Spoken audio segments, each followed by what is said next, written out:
رب نے فرمایا وما ارسلناک الا رحمۃ للعالمین۔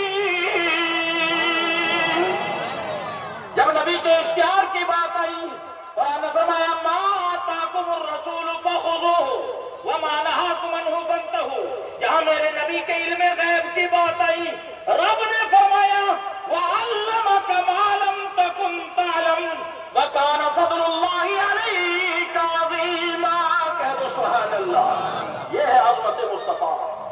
آؤ آپ ان مدارس کے اندر، ان علماء کے اندر مفتی صاحب کی مکمل توجہ کے ساتھ جملہ دینا چاہوں گا۔ اگر کہیں کوئی غلطی ہو تو اصلاح فرمائے۔ آپ کو عظمت مصطفیٰ دیکھنی ہے تو یہ جگمگاتے چہرے علماء اکرام کے، الحمدللہ یہ میرے مصطفیٰ کی عظمت ہے۔ کہہ دو سبحان اللہ۔ سبحان اللہ، سبحان دین اللہ۔ کی پہچان ہے، میرے مصطفیٰ کے دین کی شان ہے۔ کہہ دو سبحان اللہ۔ آج اور دیکھو آگے قرآن، میرے نبی کو قرآن نے فرمایا یاسین۔ پیار سے بولو نا سبحان اللہ۔ اب حالانکہ میں میاں محمد صاحب کے کلام میں زیادہ فیمس بات لوگوں نے کیا ہوا ہے، اور یوٹیوبروں کا بھی اور ان چینل والوں کا خدا بھلا کرے، پوری گھنٹے کی تقریر کاٹ کے خالی شعر لے کر کے ویورز کے لیے ڈال دیتے ہیں، اور لوگ یہ سنتے ہیں مولانا مجید خالی وہی پڑھتے ہیں، وہ بھی آپ کو سنائیں گے الحمدللہ، لیکن جھوم کر ایک بار بولیے یاسین والقرآن الحکیم انک لمن المرسلین علی صراط مستقیم۔ یہ میرے نبی کی عظمت ہے۔ کہہ دو سبحان اللہ۔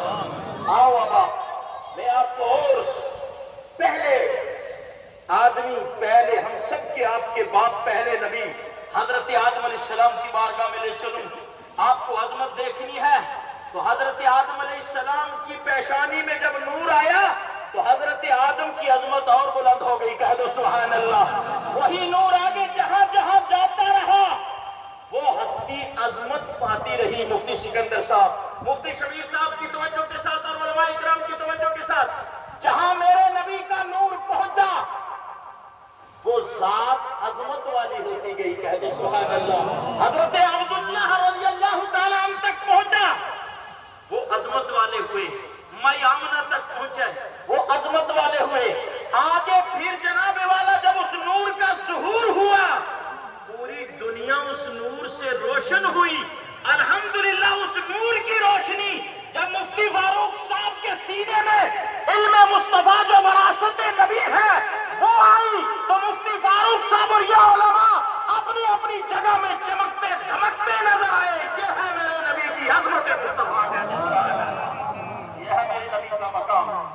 اب آپ دیکھیے میرے نبی اور آپ کے نبی، ہم سب کے نبی، ان کی عظمتوں کا کیا کہنا۔ ابھی آپ نے دیکھا کہ قربانی دی آپ نے، قربانی کس کی سنت ہے؟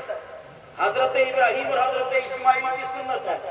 اور حجاج اکرام کے زمزم پیا بھی، میں بھی زمزم پی کر کے آیا، زمزم کھڑے ہو کر پینا ہے کیونکہ اس کے کھڑے ہو کر پینے میں شفا ہے۔ کہہ دو سبحان اللہ۔ دو ہی پانی ہیں جن کو کھڑے ہو کر پیا جاتا ہے، ایک زمزم کا پانی، ایک وضو کا بچا ہوا پانی۔ یہ دو ہی پانی ہیں کیونکہ ان دونوں پانیوں کے اندر اللہ نے شفا رکھی ہے۔ اب زمزم میں شفا، حالانکہ زمزم بھی ایک پانی ہے اور اس وقت پانی نہیں تھا، میں ہاجرہ نے چکر لگائے، صفا مروہ شعائر اللہ بن گیا۔ لیکن سنو، جہاں حضرت اسماعیل علیہ السلام کی ایڑیوں کی رگڑ لگتی رہی اللہ نے وہاں سے زمزم کا چشمہ جاری فرما دیا۔ لیکن توجہ کرو، میرے نبی کی عظمت کو دیکھو، یہ عظمت حضرت اسماعیل علیہ السلام کی ہے کہ جناب والا جہاں پر ایڑیاں رگڑے وہاں سے زمزم کے چشمے پھوٹ پڑے۔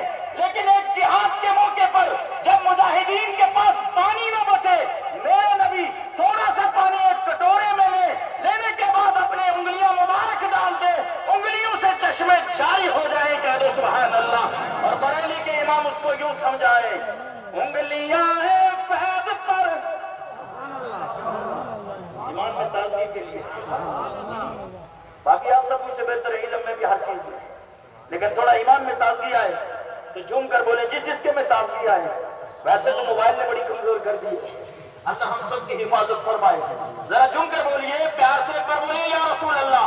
پھر سناتا ہوں, اسماعیل ذبیح اللہ وہ ہے کہ پیروں کی ایڑیاں رگڑے, زمین سے چشمے جھرنے, یہ ظاہر ہونا یہ بالکل عام بات ہے, لیکن انگلیوں سے چشمے جھرنے جاری کرنا یہ میرے نبی کی عظمت ہے. کہہ دو سبحان اللہ. بریلی کے امام نے اسی کو پکار کے کہا, انگلیاں ہیں فیض پر اور ٹوٹے ہیں پیاسے جھوم کر. انگلیاں ہیں فیض پر ٹوٹے ہیں پیاسے جھوم کر, ندیاں پنجاب رحمت کی ہے جاری. واہ واہ. اگر آپ کو نبی کی عظمت کو سمجھنا ہے, مفتی فاروق حسین صاحب کو سمجھنا پڑے گا. اگر آپ کو نبی کی عظمت کو سمجھنا ہے, آپ کو مفتی سکندر صاحب کی بارے میں سمجھنا پڑے گا, سوچنا پڑے گا. آپ کو ان علماء کے ساتھ محبت کرنی پڑے گی. جب آپ علماء کے ساتھ جڑ جاؤ گے, آپ کو اختیار مصطفیٰ بھی سمجھ میں آ جائے گا. بولیے سبحان اللہ. آپ کو کمال مصطفیٰ بھی سمجھ میں آئے گا, آپ کو سیرت مصطفیٰ بھی سمجھ میں آئے گی, آپ کو سیرت مصطفیٰ بھی سمجھ میں آئے گی. آپ کو زندگی مصطفیٰ کا ایک ایک گوشہ کب ملے گا؟ جب آپ ان علماء سے جڑیں گے. اس لیے میرے نبی نے پہلے اعلان فرما دیا, ذرا جھوم کر ہاتھ اٹھا کے بولو ایک بار یا رسول اللہ حدیث سنا دو. ارے پورے مجمع نے ہاتھ نہیں اٹھائے, باہر سے بولو نا یا رسول اللہ. ہاں تھوڑا ماحول بناؤ, اب آپ کو اٹھانا پڑے گا آگے اور لمبی دیر اٹھانا پڑے گا. ذرا ایک بار اور محبت سے بولیے یا رسول اللہ, توجہ کے ساتھ. لیکن غور کیجئے گا, اب جناب والا